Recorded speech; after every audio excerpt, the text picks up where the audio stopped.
Hey y'all, what's up? Eric Jensen with y'all with a quick update. The live tracking of Hurricane Ian. Storm strengthens to Category 4 as it nears Florida. All my Florida subscribers out there that's down there in the Sunshine State, I hope y'all be safe, stay prepared, and just get the necessary items and just, stock up on necessary things that you might need for your near dear ones and family. And I hope that everybody can make it through this tragic time. And I'm going to give y'all an update coming from WESH Channel 2 News. On Wednesday morning, Hurricane Ian has grown even stronger and was headed for landfall along Florida's west coast after tearing into Cuba, leaving 11 million people without electricity. And they still working on trying to get electricity and power back to the country of Cuba. As of 5 a.m., Ian has strengthened to an extremely dangerous Category 4 hurricane expected to cause life-threatening storm surge, catastrophic winds, and flooding in the Florida, Pennsylvania. Sorry about that. I'm getting my words mixed up. The center of Ian is forecast to pass west of the Florida Keys within the next few hours and approach the west coast of Florida within areas under a hurricane warning on Wednesday. The center of Ian is forecast to move over central Florida Wednesday night and Thursday morning and emerge over the western Atlantic by late Thursday.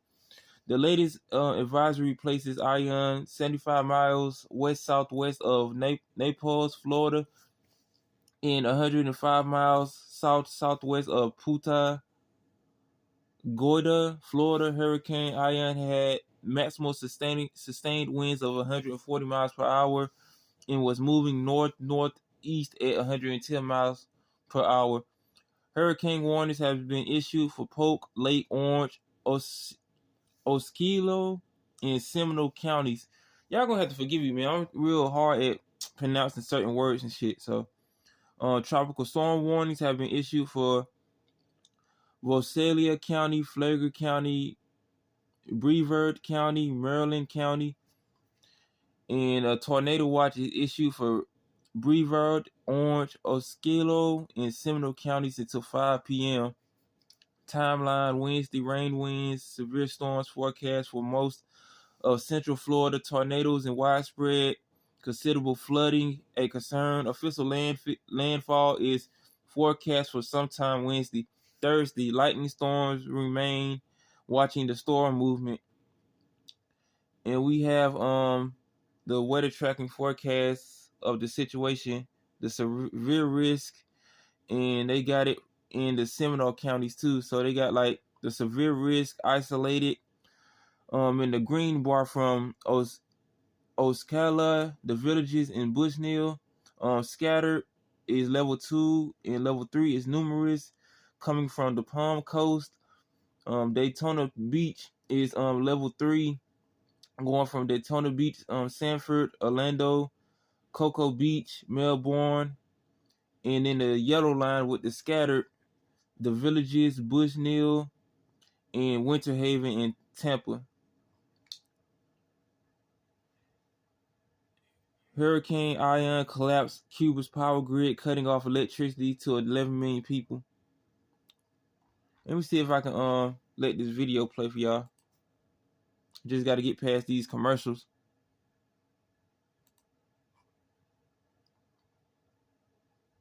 But yeah, man, this is a dire situation for the people in the state of Florida. I hope everybody can be okay, get the necessary things for your families. Make sure that y'all safe. Y'all have enough food, enough water. The necessary things that you need for this, dire situation. And I'm gonna just let this video play. The video is coming from WESH Channel 2 News. Impact on Central Florida in the timeline now. So at least for this morning, really going to be watching for outer rain bands. And even though it has shifted south, we're still thinking it's going to cut through the peninsula of Florida, providing us with not only wind, but still that threat for severe weather and potential for flooding rainfall. Now, we are waiting for the 5 o'clock advisory from the National Hurricane Center on the new track, but I still want to show you that close-up track to kind of show how it's going to eventually shift from the 11 o'clock track to the 5 o'clock track. Still like. Okay, I'm gonna give y'all the wind miles per hour ratio. Wednesday at 8 a.m. is going to be going at 130 miles per hour. Wednesday at 8 p.m. 12 hours after that, 125 miles per hour. So it's going to start losing, the mile per hour windage throughout Wednesday and throughout Thursday. So Thursday at 8 a.m. is going to be at 70 miles per hour, and by Thursday in the later night at 8 p.m. it's going to be at 50 miles per hour. So it's going to start losing its momentum. Still expected to become a Category 4 hurricane with winds of 130 miles per hour later today, then making landfall right around Fort Myers up towards the Suncoast and into southwest Florida, then cutting across the state. And because it's expected to cut across the state, that's why we've been up. All right, we got hurricane warnings for the Villages, Sanford, Orlando, Bushnell, Cocoa Beach. They got it in like different color categories. So hurricane warnings is in the red. Hurricane watch, I didn't see none of that. That's purple. Tropical storm warning is like in a teal blue color, and tropical storm watch is in a yellow color for like different counties and stuff. Been upgraded from hurricane watches to hurricane warnings for Lake, Seminole, Orange, Osceola, and Polk counties, and now only a tropical storm warning in Sumter County. This time yesterday, you were in a hurricane watch, but now the tropical storm warning. And then we also have that posted for Marion, Flagler, Volusia, and Brevard counties. The storm right now still pretty big. We're still watching it make that northeasterly track about 10 miles per hour. But again, those outer rain bands beginning to stretch into our area. Great news is right now, no severe weather is expected, but as we go throughout the morning hours with these heavier rain bands lifting in from South Florida, that will change. But watch out for some steady rainfall right along Polk County, Osceola County, and Brevard County. Light to moderate rainfall for areas in our central and northern spots, but heavy tropical downpours are on the way. They're moving in from South Florida and up towards central Florida. And of course, we still have that eye. Check out that diameter. The diameter is over 35 miles wide. So we're still looking at a pretty powerful eye just off the coast of southwest Florida and the Suncoast. So here's what you need to know. Ian is moving closer to southwest Florida. Those outer rain bands are beginning to stretch into our area. And as they move in from South Florida, our severe weather threat will continue to increase. We do not have a tornado watch just yet, but the Storm Prediction Center is giving it a high chance of a watch issued, Eric, because we are expected to see the potential for tornadoes. And if we were to graphically look at today's threat for tornadoes, this is the way to do that. The areas highlighted in yellow and orange, to me, would be where the Storm Prediction Center more than likely issues that tornado watch. Now, they may issue it for kind of the southern areas first and then extend it further north later on. But if you're highlighted in the yellow or orange, you've got the higher threat for tornadoes, the highest being Volusia County, Brevard County, Osceola, Orange, and Seminole County. So basically the metro and back over to the shoreline. What do those colors mean?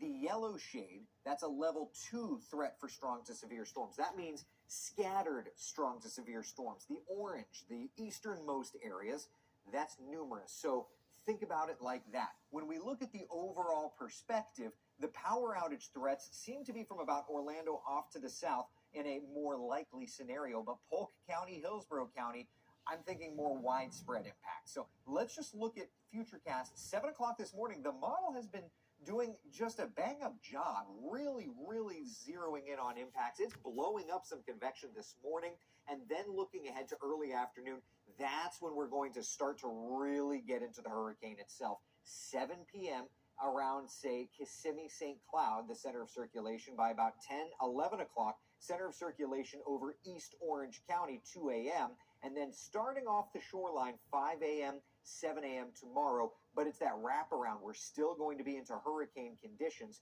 through about midday tomorrow. So let's talk about conditions county by county, and if I don't talk about your county now, I will perhaps later. We're just going through as many as we can at a time. Marion County, 5 p.m., that's when you'll really notice things getting bad, and then that will continue through about 2 o'clock tomorrow afternoon. So almost 24 hours of inclement weather, almost 24 hours of hurricane or tropical storm conditions. 10 to 15 inches of rain. You're under a tropical storm warning for gusts running 55 to 65 miles an hour. The Orlando Metro hurricane warning. We think gusts will get to Category 1 hurricane strength. Orlando Airport had a gust in Charlie of 105 miles an hour in a very similar trajectory. This storm system may be just a little bit lower in terms of wind intensity, but the rainfall could get over a foot, so big concern. For Volusia County, 10 to 15 inches of rain, 50 to 60 mile per hour wind gusts, and you are under a tropical storm warning. We're going to continue to run through these counties and impacts. Still waiting for the 5 a.m. advisory and that tornado watch to be posted. We'll see you guys in a couple minutes. All right, Eric.